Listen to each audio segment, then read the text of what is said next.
bago po tayo manalangin ng sabay-sabay, sama-sama mamaya, ano po. Gusto ko pong bigyan ng pagkakataon ngayong gabi, habang andito po ang inyong lingkod. Gusto po kong magkaroon tayo ng ano, question and answer. Question and answer. Samantalayin niyo po hanggang narito po ang inyong lingkod, mga kapatid. Kahit dahil ako may punta na ako sa likod. Hindi po, magkaroon po tayo ng question and answer. Ano po yung gusto niyong itanong? Kahit anong tanong. Kahit hindi related po sa panalangin. Kasi ito po yung ating gusto pag sa Bible study. Pagkakataon na po natin, ano ba yung katanungan natin na gustong-gusto natin itanong? Ano po? So, kung may tanong po kayo sa aking mga sinabi, sa aking pinag-aralan, kahit anong tanong, mga kapatid. May tanong si Abby, pakinggan po natin yung kanyang napakagandang tanong. Ito po yung tanong ko. If God is sovereign, why do we still need to pray? Elaborate ko. Kasi like, 'di ba, if God is sovereign, so ibig sabihin ang Panginoon ay may control ng lahat, past, present, and future sa isang mananampalataya. So bakit kailangan pa nating mag-pray kung ang Panginoon naman pala ay in control ng future at mangyayari sa isang believer? So why do we still need to pray? 'Di ba? Why do we still need to pray? Pakitingnan po natin yung panalangin ni Asa. So nakuha po natin yung tanong. Bakit nga naman kailangan pa nating manalangin kung ang Diyos na ito ay makapangyarihan at itinakda na niya ang lahat ng bagay na mangyari? At sabi niya na siya yung Diyos na nagtatakda ng mga bagay-bagay. So kung itinakda niya na ikaw ay pagpapalain ka. Ang parang ganito ang tanong ni Abby, kung itinakda ng Diyos na pagpalain ka, walang makakahadlang nun kasi itinakda ng Diyos. Yun po ang sovereignty ng Diyos, no? Sovereignty ng Diyos. So ibig sabihin niya, kahit di ka manalangin, kahit wala kang gawin, dadating ang pagpapala dahil itinakda ng Diyos. Tama? Ganun yung tanong ni Abby. Yung tanong ni Abby. So paano natin sasagutin? If God is sovereign at siya yung nagtatakda ng lahat ng bagay na nangyayari, at kapag ang Diyos ay nagtakda, siguradong mangyayari.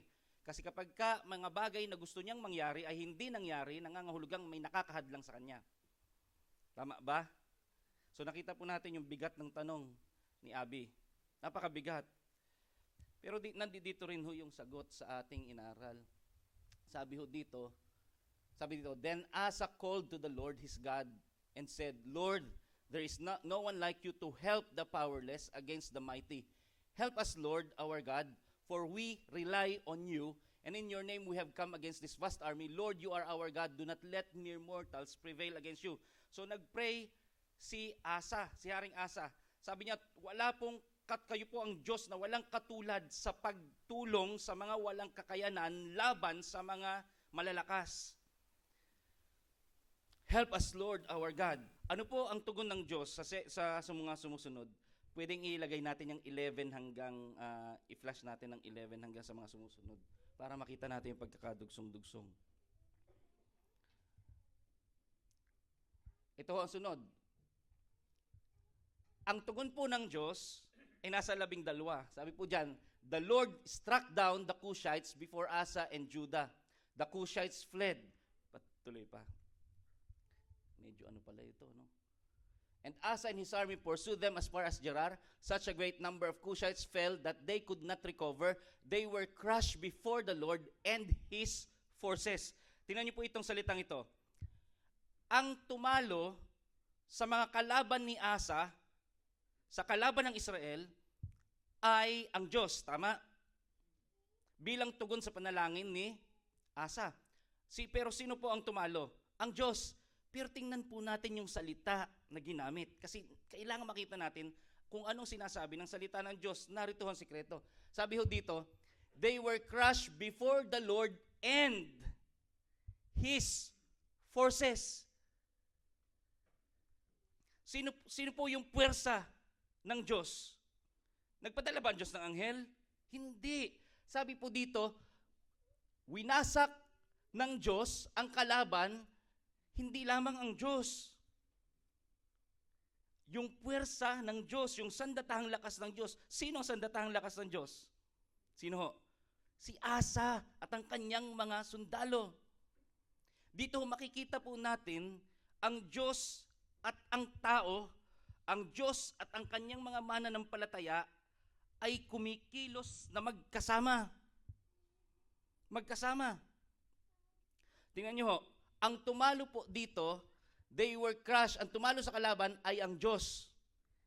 And, sabi nga po natin, and his, and his forces. So makikita po natin, yung pong dalawa na makikita natin, yung pagkilos po ng Diyos at paggalaw ng kanyang mga tao. Yung kanyang mga tao ay gumagalaw sa pamamatnubay ng Diyos. Kaya yung kanyang mga tao, yung kanyang puwersa ay nagtagumpay, subalit ito ay sa pamamatnubay ng Diyos. Kaya yung mga tao niya, hindi nila masasabi na kami ang nagtagumpay, hindi nila masasabi na kaya kami nagtagumpay ay dahil sa amin. Ang masasabi nila, kaya kami nagtagumpay dahil sa Diyos. Pero anong sabi ng Diyos? Kaya kayo nagtagumpay ay dahil sa akin. Dahil kayo ay kinilusan ko. So makikita po natin yung dalawang bagay dito, yung pagkilos ng Diyos at pagkilos ng tao ay magkasama. Magkasama. Meron pong tinatawag na partnership. Partnership. Sabihin po natin, partnership. So dahil ang Diyos ay sovereign, dahil ang Diyos ay makapangyarihan, ang kanyang pagtatakda na ikaw ay mananalo, gumagamit siya ng mga paraan, means. So yung kanyang pagtakda, siguradong mananalo ka sa labanan. Mangyayari ho yun. Subalit mangyayari yon sa pamamagitan ng mga itinakda rin ng Diyos na mga kaparaanan. Ano yon? Ang tawag ko doon sa unang yon ay panalangin. Kaya ang tanong ni Abby, kung ang Diyos ay sovereign, bakit kailangan pa nating manalangin? Sa ibang salita, itinakda ng Diyos na ikaw ay magkakaroon ng pagpapala. Anong pagpapala? Halimbawa, anong klaseng pagpapala? Tinakda ng Diyos na magkaroon ka ng visa, resident visa sa New Zealand. Hindi pa dumarating. Pero dahil ang Diyos ang nagtakda, darating ba yon? Tama, darating at darating yon. Siguradong darating yon. Pero ang tanong, kahit hindi ka ba manalangin, darating yon? Kahit hindi ka manalangin, ito ho ang sagot. Dahil ang Diyos ay makapangyarihan, kapag ka itinakda niya ang isang bagay, sa isang mananampalataya, may mga bagay siyang itinakda sa buhay ng isang mananampalataya, katulad dito, na ang pamamaraan ng Diyos ay panalangin, pagdalangin mo. Kung hindi ka mananalangin, hindi darating ang pagpapala. Pero siguradong mananalangin ka dahil itinakda ng Diyos yun para sa iyo. Kaya siguradong ikikilos ka ng Diyos in such a way, in a very powerful way and mysterious way, ikikilos ka ng Diyos isang araw ng buhay mo. Dati hindi ka nananalangin, wala pa yung visa, hindi ka nanalangin, pero ngayon natututunan mo, ganun pala, bigla kang nanalangin ngayon. Kinilusan ka ng Espiritu ng Diyos. Nanalangin ka, at biglang tunugon ng Diyos, nagkaroon ka ng visa. So ang pagtatakda ng Diyos ay isinama niya sa kanyang kapangyarihan at karunungan na mangyayari ang itinakda niya sa pamamagitan ng iyong paggalaw, ng iyong pananalangin, ng iyong pag-obey, ng iyong obedience. Kaya ang obedience po ay napakahalaga, mga kapatid. Sobrang halaga. Kasi kasama na itinatakda ng Diyos ang isang bagay, ang anumang pagpapala sa buhay ng isang tao sa pamamagitan ng kanyang pagsunod sa Panginoon. Iba-ibang klase ng pagsunod. At itong pinag-aaralan po natin ay pagsunod sa panalangin. So merong mga pagpapala sa buhay natin na hindi darating kung hindi ka mananalangin. Subalit, kung yun ang plano ng Diyos, mangyayari, gagawin kanyang mapanalanginin. Yun ang ibig sabihin. Kaya po dumating sa buhay ni Asa at ng Israel yung pong mga kalaban upang si Asa ay dalhin sa lugar ng kanyang buhay na siya po ay luluhod sa Diyos, sisigaw sa Diyos at sasabihin, help us Lord, help me Lord, help us. Kaya ho may mga problema sa buhay natin. Alam po natin dapat ang kalooban ng Diyos. Ano po ang gusto ng Diyos na gawin? Hindi lang para ako'y pagpalain, materially. Hindi, kundi sa likod ng material na pagpapala, meron ang Diyos din gustong ma-develop sa akin na spiritual na bagay. Okay? Pa po natin. Ulitin ko. Kapag ka po tayo ay gustong pagpalain ng Diyos, subalit parang may mga hadlang at hindi pa nangyayari yung mga bagay na gusto natin. Bakit? Kasi kung minsan, nananalangin tayo, ang ipinapanalangin na lang natin ay, Panginoon, pagbigyan mo ako ng visa, pero hindi mo naintindihan kung bakit. Bakit may mga hadlang? Bakit may mga problema? Bakit nagkaloko-loko na? Bakit ganito? Bakit nagkakaloko-loko? Bakit nagkakaaway kami? Ganito nangyayari. Kaya hindi matuloy-tuloy ang visa. Parang ganyan. So bakit ito ginagawa ng Diyos? Kasi mayroong gusto ang Diyos na makita mo na hindi lamang yung visa ang matanggap mo, gusto niyang matanggap mo yun. Pag nanalangin ka, matatanggap mo yun, pero hindi basta-basta. Kailangan mong makita na sa likod noong pagpapalang material na yon, kaya hindi pa pinadadating ng Diyos sa iyo at mga problema pa ang pinaparating upang maintindihan mo na meron ang Diyos dinidevelop sa buhay mo na spiritual na bagay. Spiritual na bagay. Spiritual lesson. Kasi ang mas gusto po ng Diyos, ang Diyos po sa kanyang mga anak ay ang kanya pong interes. Hindi lamang dun sa ating mga physical, emosyonal, hindi lang ho dun. Mas interesado po ang Diyos sa atin dun sa mga bagay na espiritual. Kaya po, tingnan nyo ang sabi ng Panginoong Hesukristo. Ang sabi ng Panginoong Diyos, ganito. Tungkol ho sa kayamanan. Tingnan natin sandali. Matthew 6:19-21. Tingnan nyo ang interest po ng Panginoong Diyos sa atin. Ano po ang tinatrabaho ng Panginoong Diyos sa atin? Saan po siya mas interesado? Para maintindihan ho natin, ano ba yung will ng Diyos? Ano yung gusto ng Diyos sa kanyang mga anak, sa kanyang mga mananampalataya? Sabi ho dito, do not store up for yourselves treasures on earth. Ang linaw po, ang Panginoong Hesus po nagsasabi ito, do not store up for yourselves treasures on earth where moths and vermin destroy, where thieves break in and steal. Huwag kayong mag-impok ng kayamanan dito sa lupa. Piruin nyo. Kaya po, lalagpas po tayo, mga kapatid, kapag ikaw isang mananampalataya, ang iyong pagtingin sa mga bagay-bagay ay lalagpas na sa material at sa pisikal, patungo doon sa gusto ng Diyos. Kaya maraming Kristiyano ang hindi talaga pinagpapala dahil mali ho ang ating pananaw. Hindi ho tayo lumakalagpas. Hindi ho tayo makalagpas doon po sa laman. Sa pader ng laman. Kaya ho, ang isang mananampalataya ay binigyan ng Diyos ng pagnanasa, hindi lamang sa mga bagay dito sa lupa. Kaya bakit alam nyo ba mga kapatid, alam nyo, yun pong kayamanan, kapag ka po ikaw ay naging mayaman at ikaw ay maraming, yung wealth, yung riches, yumaman ka, marami kang pera. Alam nyo ba na pagka marami kang pera, hindi nangangahulugang pag marami kang pera ay magiging kang mapagbigay? Hindi ho yung totoo. Akala lang natin.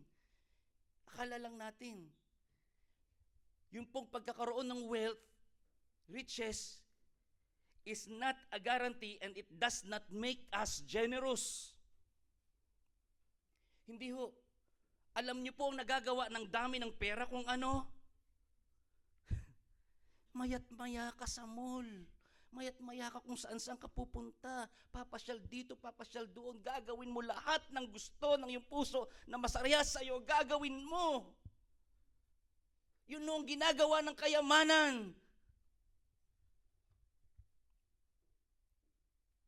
Kaya ano pong sabi ng Panginoon? Sa banal na kasulatan, huwag kayong mag-impok ng kayamanan dito sa lupa.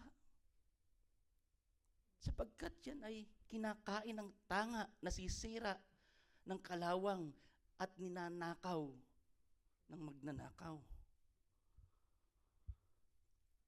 Kaya po ang puso po ng isang mananampalataya ay hindi po nakalagay sa kayamanan. Kaya nga po, yung tama ho yung sinabi ni Jeff kanina, sabi niya, help us Lord, help us Lord. Pagpalahin mo ako nito, kung visa, kung material wealth, pagpalahin mo ako. Tama ho yun, sabihin mo yun sa Panginoon. Humingi ka at ikaw'y bibigyan. Subalit, ito ho, ang puso mo ay wala ho doon. Dapat nakikita po natin, lagpasan. Kaya nga po sabi niya, bakit mo gusto ang pagpapalang ito?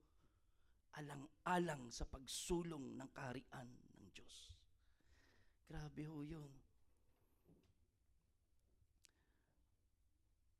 Kaya po yung marami pong simbahan ngayon, lulang-lula sa pagpapala. Lahat po ng laman ng panalangin ay pagpapala, pero hindi na sila lumago sa pananampalataya. Wala nang paglago. Walang paglago. Yun ang nakakalungkot sa Kristyanismo ngayon. Kukunti na lang. Kukunti lang yung totoong Kristyanismo. Kukunti lang. Kukunti na lang yung ilaw ng sanlibutan. Maraming nagsasabing Kristiyano. Kristiyano ako. Kristiyano ako. Kristiyano ako. Tiyan ng mahalaga sa kanya. Yung sarili niyang gusto. Yung masarap sa kanya, makakabusog sa kanya. Ano ang nakakabusog sa tao? Yaman ng mundong ito. Anong sinabi ni Kristo? Huwag kayo mag-impok ng kayamanan dito sa lupa. Linaw ho nun. So ano pong ibig sabihin ng Panginoon? Manalangin ka, humingi ka sa Kanya ng kung anong gusto mong tulong, pero lalagpas ka ho doon. Titingnan mo, bakit hindi pa dumarating sa akin ngayon? Sapagkat ang Diyos ay may gustong ituro sa akin upang ako ay lumago. Bakit laging may pag-inisan sa inyo, sa pamilya? Bakit? Kasi gustong makita ng Diyos na kailangan mo ako, ako'y Diyos na tumutugon. At ano po yung panalangin po ni Asa kanina? Bago yung panalangin ni Asa. Sabi ho dito, store up for yourselves treasures in heaven, where moths and vermin do not destroy, and where thieves do not break in and steal. For where your treasure is, there your heart will be also. Sapagkat kung nasaan daw yung iyong kayamanan, naroon din yung iyong puso. Kung ang kayamanan mo sa mundong ito ay ang iyong anak, laging nandoon ang puso mo sa iyong anak. Kung ang kayamanan mo sa pusong ito ay ang iyong asawa, ang iyong boyfriend, ang iyong girlfriend, naroroon lagi. Pero ang sabi ng Panginoong Jesucristo, anong tinutukoy niya dito? Hindi sa mga bagay na yun dapat naroroon ang ating puso. Nasaan? Hindi sa mga bagay pang langit. Store up for yourselves treasures in heaven.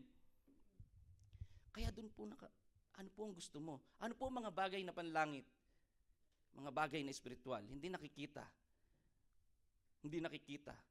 Pero pwedeng makita sa pamagitan ng iyong gawa kapag nasa sayo na. Ano po? Halimbawa, mga bagay na panlangit, mga gusto ng Diyos, pagmamahal, love, joy, peace, patience, faithfulness, gentleness, self-control.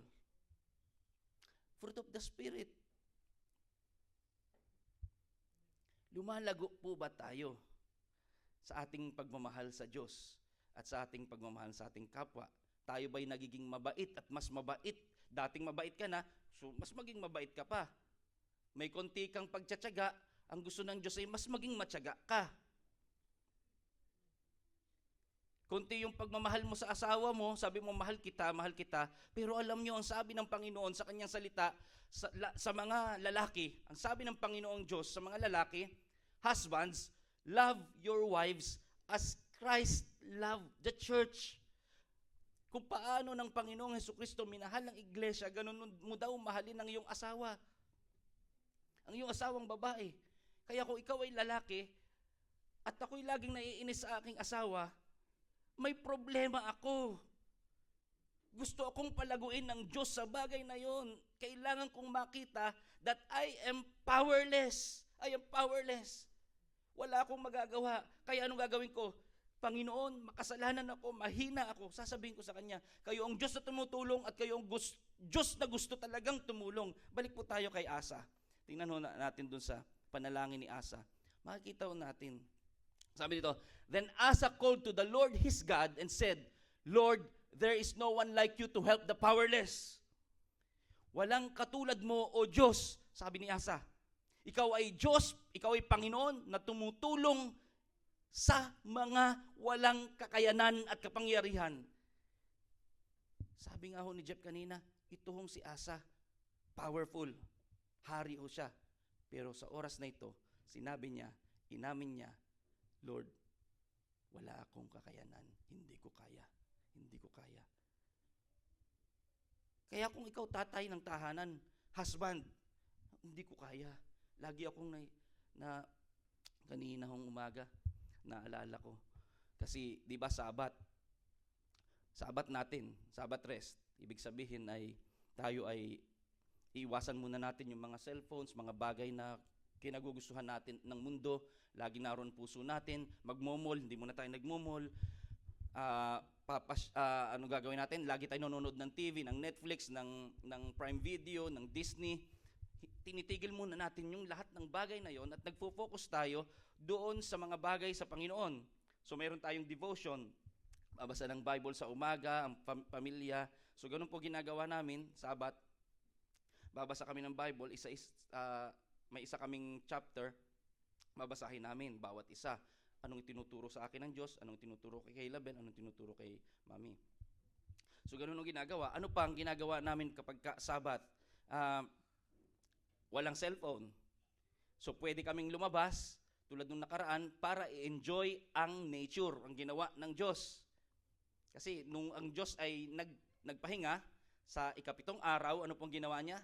Namahinga siya.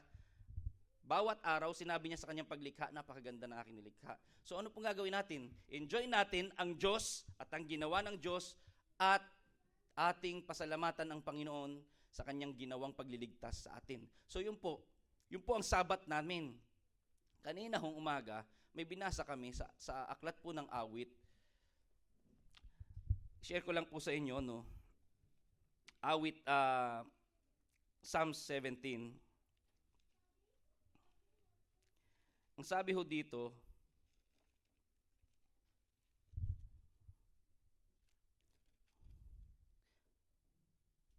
Psalms 18, verse 1 to 6. Pero dun ho sa verse 1, pagbasa ko ho dito, sabi, O Panginoon, aking kalakasan, iniibig kitang tunay. I love you, Lord. I love you, Lord. Yun ho, nung binabasa namin yung mga verses na yon, dun pa lang po sa verse 1 na yon, tumama na ho sa akin kaagad, kaninang umaga. Kasi sabi ko, I love you, Lord. So itong tinuturo sa akin ng Panginoon, na mahalin ko ang Panginoon. Sabihin, ma-develop yung pagmamahal ko sa Diyos. Sabi dito, eto ho, he said, I love you, Lord, my strength. Pagbasa ko nung I love you, Lord, wala na. Sabi ko talagang, Panginoon, sorry. Tulungan mo ako, Panginoon, na mamahal kita. Pagkatapos, so maya-maya, naisip ko na, kung mahal mo ako, mamahalin mo ang iyong asawa. Tapos sabi ko, mahal ko ang aking asawa. Nangungusap ang Panginoon sa akin, mahal ko ang aking asawa at ginagawa ko. Tapos, paano ba, Panginoon, ang pagmamahal sa asawa? So, pinaalala sa akin ng Panginoon, ng Banal na Espiritu, yung nakasulat doon sa Bible, sabi doon, husbands, love your wives. Tapos, may kasunod yun. Hindi lang husbands, love your wives. Husbands, mahalin mo ang iyong asawa. Hindi lang natapos doon. Sabi doon, kung paanong minahal ni Kristo ang iglesia na inialay niya ang kanyang sarili para rito. So, kahapon, sa Bible study, napag-aralan namin yung pagmamahal ni Kristo. Grabe ho, katindi yung pagmamahal ng Panginoong Yesus. Selfless. Yung kanya hong sarili, yung pagmamahal po ng Panginoong Jesucristo sa atin ay very selfless. At bakit? Kasi ho, siya po ay banal na Diyos. Pag sinabi pong banal, siya po ay wala pong katulad, sobrang busilak at liwanag at sobrang kabutihan at kabanalan ay nasa sa Kanya. Walang katulad sa kabanalan ng kahit sino dito sa mundo. Hindi pwedeng ikumpara sa kahit kanino. Yun po si Kristo Jesus. Yun po si Kristo Jesus. Wala siyang katulad. Yun ang tunay na Jesus. Wala siyang katulad. Napakaganda niya. At dahil doon, ang kasalanan, isang maliit na kasalanan, ay napakadumi sa kanya at siya'y galit na galit doon. Kasi ang isang kasalanan, mga kapatid, ang kasalanan ay pagyurak, pagtapak sa pagka-Diyos ng Diyos, sa persona ng Diyos. Bakit? Sapagkat ang Diyos ay banal. Ngayon, ano pong ginawa ng Panginoong Yesus? Pumunta ho siya sa mundo. At yung kasalanan ng lahat ng mga tao, simula kay Eva at Adan hanggang sa katapos-tapusan ng sanlibutan ng mundo, inilagay kay Kristo Jesus. At ang sabi ho sa Biblia, yung pinag-aralan namin kagabi, sabi ho sa Biblia ito, ganito, si Jesus ay ginawang kasalanan.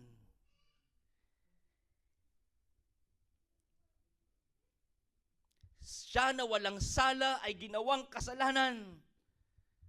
Siya na walang sala ay ginawang kasalanan. Anong ibig sabihin? Hindi lang pumunta sa kanyang kasalanan at inako niya. Hindi. Sa oras na yun na nakapako siya sa krus, siya mismo ay naging kasalanan. Naging kasalanan. Ang kasalanan mo at kasalanan ko, kasalanan ni Eva at Adan, lahat. At lahat ng iyong inapopota ng Diyos at pagyurak sa karangalan ng Diyos ay naging, hindi lang napapunta kay Kristo, hindi lang inako niya, kundi naging siya mismo. Naintindihan nun natin. Banal siya, subalit yung kasalanan, yung buong kasamaan na yun, naging siya.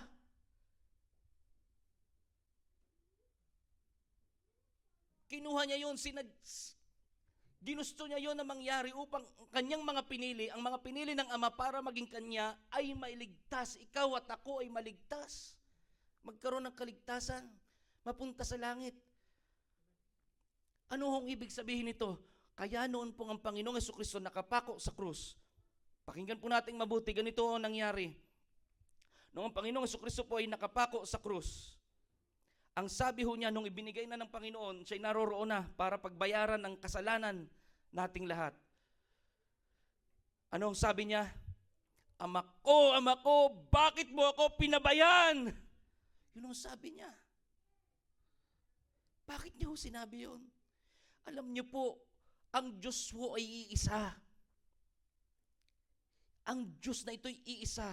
Mayroon ng tatlong persona. Kailanman ang tatlong ito ay nananatiling magkaisa at hindi nagkakahiwalay. Sa kanilang kabanalan, sila'y napakabanal at napakaningning at napakaganda. Nasa kanila lahat ng kagandahan. Pero sa oras ng si Kristo ay nagkatawang tao, alam niyo po ang nangyari?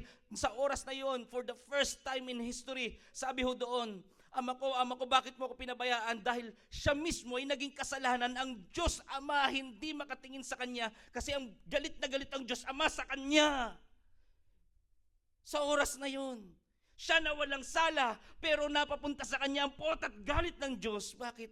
Kasi inako niya na mapunta sa Kanya ang lahat ng kasalanan at hindi lang mapunta, siya mismo ay naging kasalanan. Kaya sabi ho ng Biblia, ito ang salita ng Biblia, siya na walang sala ay naging kasalanan. He who has no sin was made sin. Grabe ho yun. Yun ang pagmamahal po ni Kristo sa iyo at sa akin. Kaya sabi doon, hinubad niya ang lahat ng katangian ng pagka-Diyos at namuhay na isang alipin ng oo. Siya naging masunurin, oo, hanggang kamatayan sa krus. Napakatindi. Yun ang kamatayan ni Kristo sa krus, hindi lang ho yung inaaral natin sa Isaias 52, na pinagwasak ang kanyang katawan at hindi lang ho yun. Ang pinakamahirap ho doon ay noong iniwan siya ng ama. Pinabayaan siya ng ama. Bakit? Kasi ang banal na mata ng ama at ang kanyang puso at ang kanyang pagliligtas at lahat ay hindi makatingin sa Panginoong Hesukristo. Bakit sa oras na yon siya'y naging kasalanan? Ang buong kapagkatao niya naging kasalanan. Kaya nga ng araw na yon ang sabi ng Panginoong Hesukristo, ano po nangyari? Anong nangyari? Nagdilim ng 3 oras sa buong kalupaan. Biro mo, tanghali pa, nagdilim na. 3 oras na nagdilim. Yun ang hirap na dinanas ng Panginoong Hesukristo. Yung mismong sarili niya, yung karangalan niya, yung kaliwanagan niya ng kanyang kabanalan ay iniwan niya. Pagmamahal niya. Kaya ho, nung nagbabasa ho ako kanina, kami, dun po sa aming devotional time, paggising po namin sa umaga kanina, wala muna kaming gagawin kundi magbabasa, magtututbrush ka muna, tapos magbabasa. Basa ho kami ng Biblia.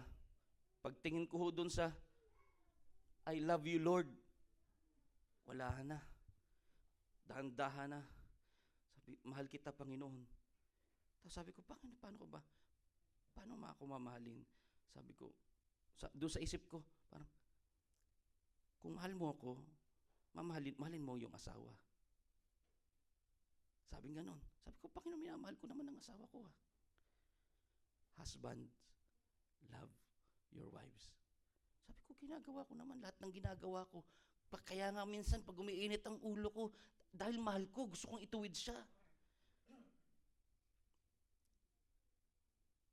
Pagka mayroon siyang mali at nakita ko may mali, sinasabihan ko, pinagsasabihan ko.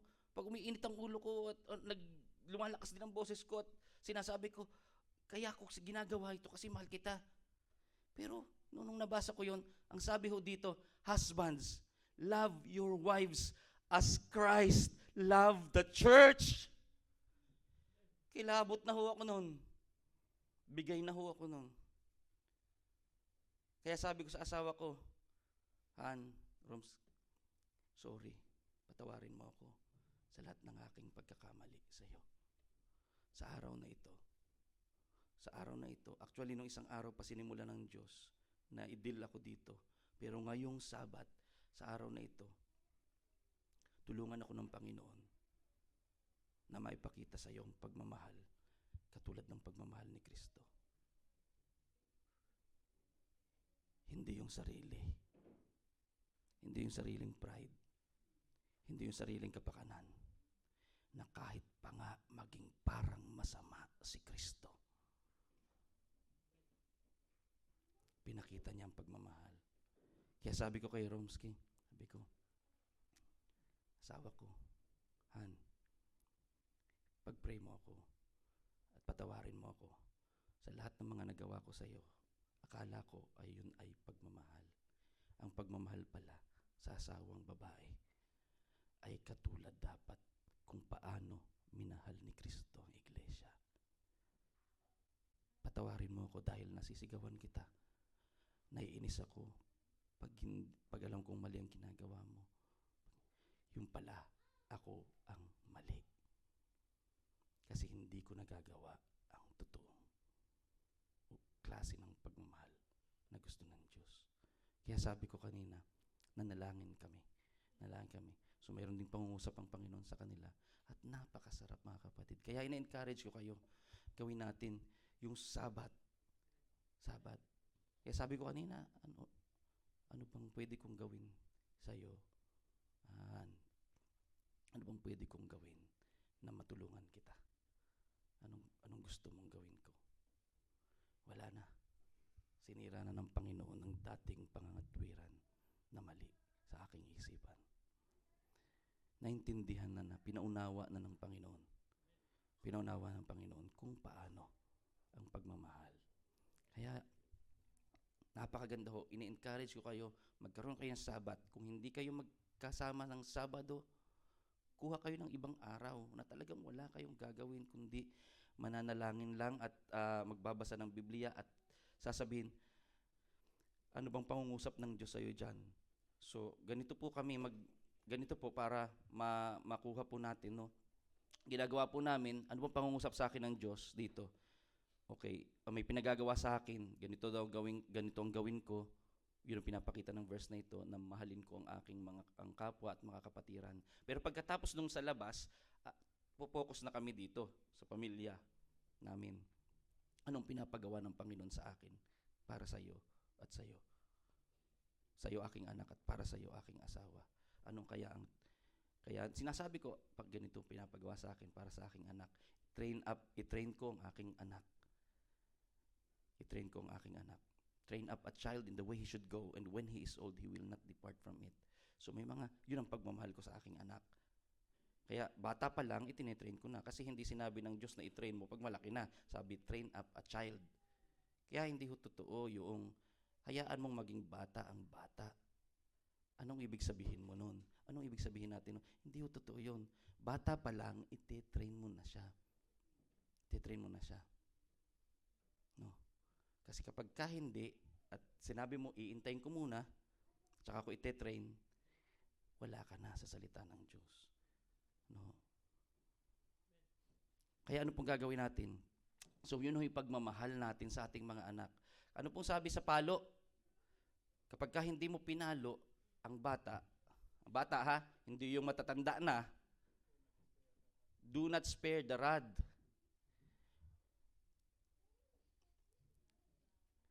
Do not spare the rod.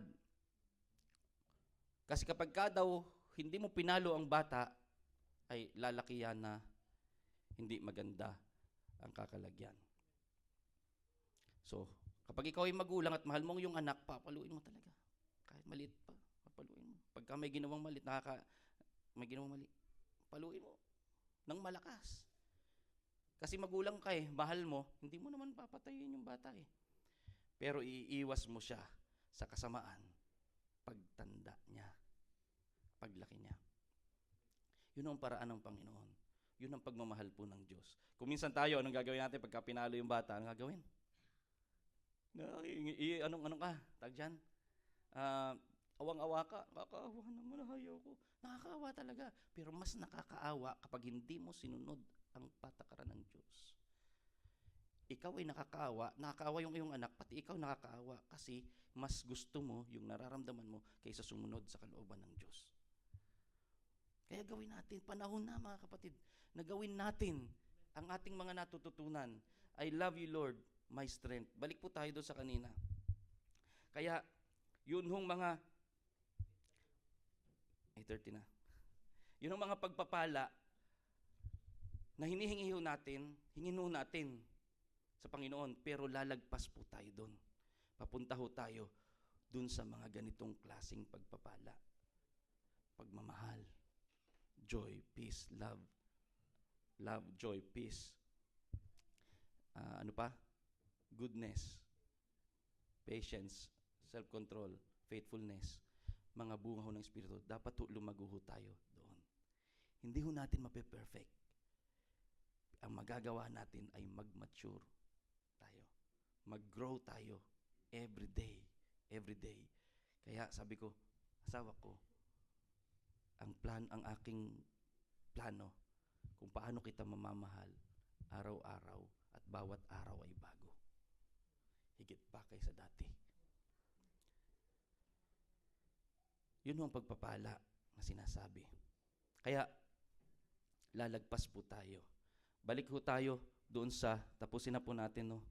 Kasi, doon po sa panalangin ni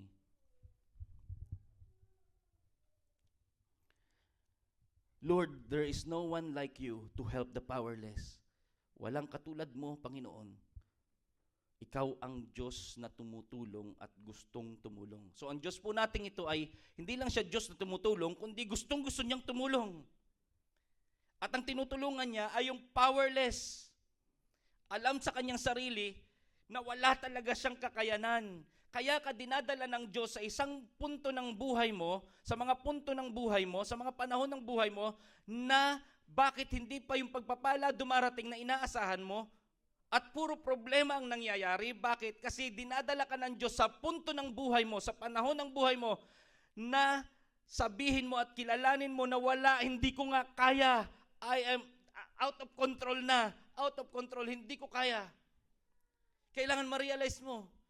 Dahil yun po ang tinutulungan ng Diyos.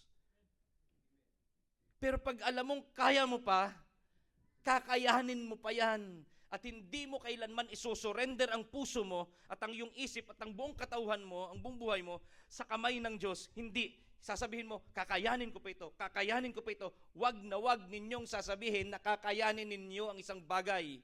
Wag. Sasabihin ninyo, ang sasabihin natin, katulad ng sinabi ni Asa, huwag kayong maniniwala doon sa mga nagsasabi, kaya ko ito. Hindi. Ang sasabihin lang ay ganito, ang gusto ng Diyos, Panginoon, hindi ko kaya, subalit kayong Diyos na tumutulong at handang tumulong. Ito ho, wala nga akong kakayanan. Help me, Lord. Help me. For we rely on you. And in your name, we have come against this vast army. Kaya yung mga pumipigil na yan, na mga suliranin, mga paghihirap na yan, pag nakita mo na hindi mo kaya, hihingi kang tulong sa Diyos. Pag humingi kang tulong sa Diyos, anong mangyayari? Magsusurrender ka na ng buhay mo. Yung pride, ibababa mo na, hindi ko kaya, Lord. Kayo na. Yung salita mo nang masunod sa akin, I will obey your words. I will obey. At pag nag-obey na po tayo sa kanyang salita, anong mangyayari? Yun ang doon na ho ang tulong ng Diyos. So ang unang obedience na tinuturo dito ay panalangin. Pangalawa ay pag-rely sa Diyos. Panalangin, pag-rely sa Diyos, yun hong pagkilala sa sarili na wala tayong magagawa. At pagkilala sa Diyos na siya ang Diyos na gustong-gustong tulungan ka. Gustong-gustong tulungan tayo. Kaya ano pong nangyari dito? Doon po sa mga sumusunod, pakitingnan nga po natin ulit. Ano po sabi doon? Tuloy pa doon sa kabila para maintindihan nating buo. Yan. Ano pong sabi dyan? And Asa and his army pursued them. Hinabol nilang kalaban, such a great number of Cushites fell that they could not recover. Hindi na makarecover ang kaaway. So darating sa punto ng buhay mo kapag ikaw ay fully surrendered, ang iyong will, ang iyong lahat, pag ang taong fully surrendered ay humble. Hindi lang humble, kundi alam niyang sa sarili niya, wala talaga siyang magagawa. Kaya Lord, I surrender my all to you. Kayo na kumilos, tulungan mo ko. Susundin ko yung salita, susundin ko dahil hindi ko na susundin yung gusto ko, yung paraan ko. Susundin ko, nakasulat sa yung salita. Yun yung nakasurrender. Ayoko na ng paraan ko. Kasi nag-aaway lang kami. Ganito lang nangyayari. Padami ng padami ang problema at ganito.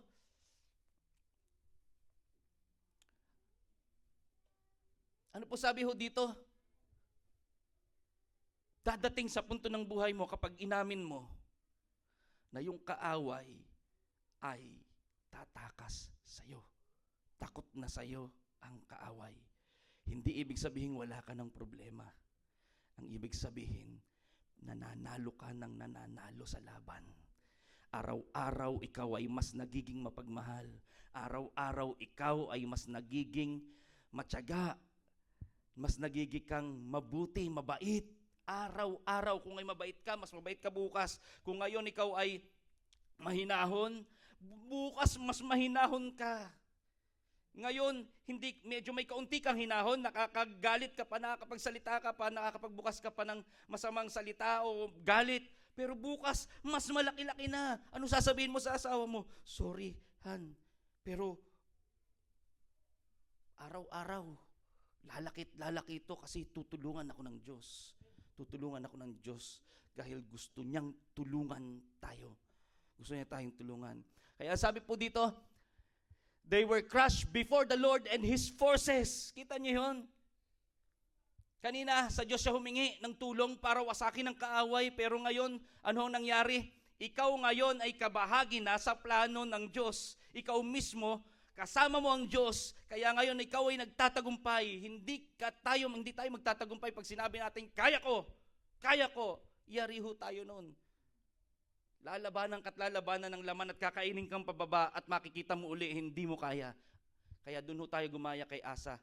Hindi ko kaya. I am powerless. I am powerless.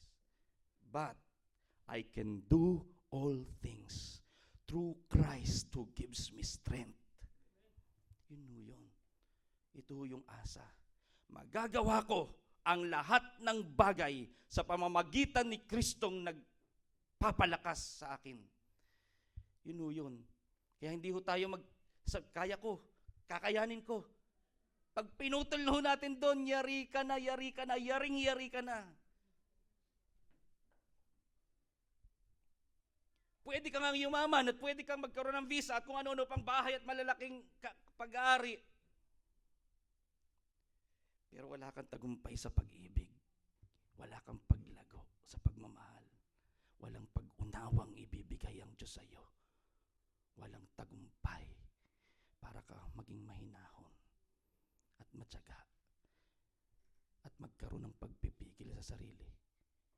Hindi lalago ang isang taong hindi kinikilalang hindi niya kaya. Maliban sa tulong ng Diyos. Yun ang ginawa po ni Asa. Tayo pong lahat ay tumayo. Sandali. Tayo pong lahat ay yumuko. Sandali. Salamat po aming Ama sa iyong mga salita. Kayo po ang Diyos na tumutulong. Tinulungan niyo po si Asa. Si Haring Asa. Ito po ay isang hari, aming Ama. Subalit kinilala niya na wala siyang kakayanan. Sapagkat ang kaaway namin ay totoong kaaway, Panginoon, hindi namin nakikita. Napakarami nila, hindi namin kaya. Ito po ay isang spiritual na labanan, aming Ama. Subalit kami mayroong Diyos na nais tumulong sa amin. Hindi lang kayong Diyos na tumutulong, kundi kayo, ang inyong puso ay gusto at nais talagang tumulong. Ngayon, Panginoon, pakita mo po sa amin ang daan ng pagsusuko, ang daan ng kapakumbabaan. Nakikilalanin po namin, aming Ama, na kami walang lakas at hindi namin kaya sa aming sarili. Hindi namin kaya. Kaya kami, Panginoon, aming Ama, humingi po sa inyo ng tulong. Tulungan mo kami na lumago, magtagumpay, na sa kabila, Panginoon, ng aming mga pangangailangan, O Diyos, material, pinansyal, emosyonal, ay lumagpas po kami dito, Panginoon, at makita namin ang itinuturo ninyo, aming Ama, na nais ninyo kami, Panginoong, pagpalain sa mga bagay na espiritual, katulad ng pag-ibig, Panginoon, pagkakaroon ng Panginoon, ng kasiyahan sa inyo. Panginoon, pagkakaroon ng katyagaan, kabutihan, kabaitan, pagpipigil sa sarili, pananalig sa inyo, aming Ama. Ang mga bagay na ito, Panginoon, palaguin mo sa amin. Help us, Lord. Help us, Lord. Help us, Lord. Bless us spiritually, Lord God. Bless us, Lord, with all the spiritual blessings, Lord God. Help us, Lord. Help us to be a better person, Lord, a better wife, a better husband, Lord God. Panginoon, help us, Lord, for your glory, Lord God. Help us to be, Lord, to be faithful, more faithful each and every day, Panginoon, that we will grow in the grace and in faith, Lord God. Panginoon, every day of our lives, Lord God. Help us, Father. Help us, O Lord. The God of Asa, Lord, we call unto you, the Lord of Israel. God of Israel, help us. Help us. We can do nothing, Lord God. We can do nothing, O Lord, without you, O Lord. But according to your words, we can do all things through Christ who gives us strength.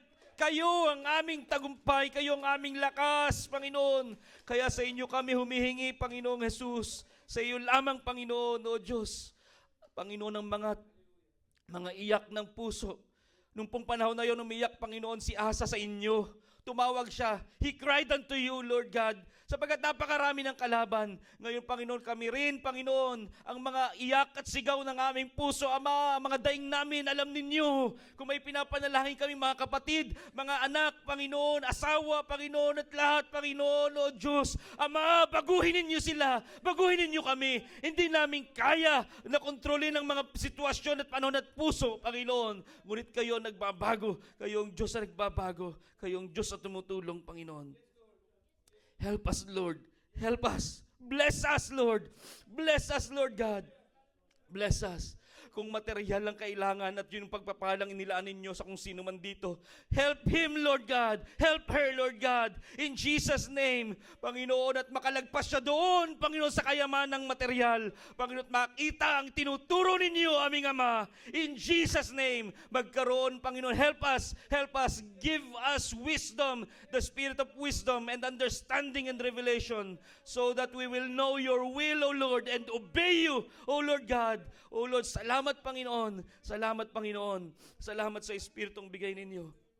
Salamat aming Ama. Salamat po aming Diyos. Purihin kayo Panginoon. Salamat o Diyos. Padanasin nyo ngayon ang inyong mga anak ng tagumpay, katulad Panginoon ng tagumpay na binigay nyo kay Asa at sa kanyang mga sundalo Panginoon. Kami inyong mga sundalo Panginoon. Kaya kami ay susugod, lalaban sa lakas lamang ninyo. O Diyos, ang iyong salita, Panginoon, ay may papahayag namin sa iba. Panginoon, dahil sa lakas na bigay ninyo, now we ask for your help, O Lord. Give us strength, Panginoon. Give us strength, O Lord, in the name of Jesus. Panginoon, bigyan mo rin kami ng tapang, Lord God, upang may pahayag ang iyong katotohanan sa iba. Maimbitahan ang iba, maimbitahan sila, Panginoon, at mailapit sa inyong paanan. Lord, help us by your Spirit, O Lord God, in the name of Jesus. In the name of Jesus. Help us, O Lord God. Salamat po aming Ama. Help us. Wasakin mo ang aming mga kaaway. Wasakin mo ang mga espiritual na kaaway sa himpapawid in Jesus' name. Maging dito po sa Christ Church, Lord God. Panginoon, ang mga bumibihag sa kaisipan ng mga tao dito sa Christ Church, Lord God. Ama, help us, Lord. Wasakin ninyo sila. Gibain, sirain ang gawa ni Satanas in Jesus' name. In the name of Jesus, Panginoon, O Lord. In the name of Jesus, sirain ninyo mga maling pangatwiran, mga pambubulag ng kaaway. In Jesus' name, witchcraft, sorcery, in Jesus' name. Panginoon, in the name of Jesus, ang mga espiritong kumokontrol sa mga politicians, in Jesus' name, sa pangalan ni Jesus, lumayas kayo sa kanila, sa pangalan ni Jesus, sa Pangama, help us, Lord, ang iyo pong kalooban ang mangyari, Ama, ang iyo pong kalooban, ang mangyari, ang iyong salita ang mangyari, ang mga batas na ibigay nila at gawin nila, ay ang kalooban mo, wasakin mo ang mga maling batas, Panginoon, O Diyos, hawakan mo ang itong New Zealand, ang Christ Church, Lord God, in Jesus' name, Lord God. Ama, salamat po. Salamat po aming Ama. Salamat po aming Ama. Purihin ka, Panginoon. Purihin ka, Panginoon. Ang mga ministries po na bubuksan, Panginoon, ng visitation group, visitation ministry, Panginoon, aming Ama, Panginoon, o aming Diyos. Ang mga ministries pong ito, Panginoon, ay samahan po ninyo. Help us, Lord. Help us. At ang bawat magiging visitation group, Panginoon, kung sino man sa kanila, lahat ng bibisitahin nila at sila mismo ay tulungan ninyo ng Espiritu. Samahan ng iyong kapangyarihan. Pag may pinanalangin sila, tugunin ninyo. Panginoon, tugunin ninyo. In Jesus' name, pag may pinalaya silang Espiritu, palayasin ninyo, Panginoon, in Jesus' name. Samahan ng kapangyarihan ng bawat grupo, Panginoon. Hindi pa man nabubuo, Panginoon, ngunit ngayon hinihiling na namin. Help us, Lord God. Help us, Lord. Help us. Help your church, Lord God. In Jesus' mighty name, for your glory, O Lord God, Father God in heaven, upang kayo maparangalan at may tanghalang yung pangalang Jesus, Panginoon, tunay na Jesus ay may pakilala. Salamat po aming Diyos. Salamat po aming Diyos. Salamat po aming Diyos. Salamat po, Panginoon. Salamat ngayon sa mga pagpapalang darating sa aming mga buhay. Anumang klase ito, patungo, Panginoon, sa pagpaparangal sa iyong pangalan, pagsusulong ng iyong kaharian at ng mabuting balita ng tunay na Kristo. Salamat aming Ama. Salamat. Palakpakan po natin ang Panginoon at pasalamatan. Hallelujah! Thank you, Jesus. Salamat sa pagpapala, Panginoon, spiritual, material, physical, emosyonal, mga visa, mga Panginoon pinansyal, in Jesus' name, health, Lord God. Thank you, Jesus. Thank you, Lord. Thank you sa mga pagpapala, paglagong spiritual, pagkakaroon ng pag-ibig, pagmamahal, kagalakan, kapayapaan. Thank you, Lord, in Jesus' name. Thank you, Lord. Thank you, Lord, pagpipigil sa sarili, in Jesus' name. Salamat. Lalago kami, Panginoon, dahil sa tulong ninyo. Salamat, aming Ama. We worship you, the God of Asa. You are our God. God. You are our Lord, the God who helps. Hallelujah. Hallelujah. Thank you, Father. Thank you, Father God in heaven. In Jesus' mighty name. Amen and amen. Hallelujah. Praise you, Jesus. Praise you, Jesus. Thank you, Lord. Thank you, Jesus. Magandang gabi po, mga kapatid. Tayo pong lahat ay magkamayan. Praise God. Praise God.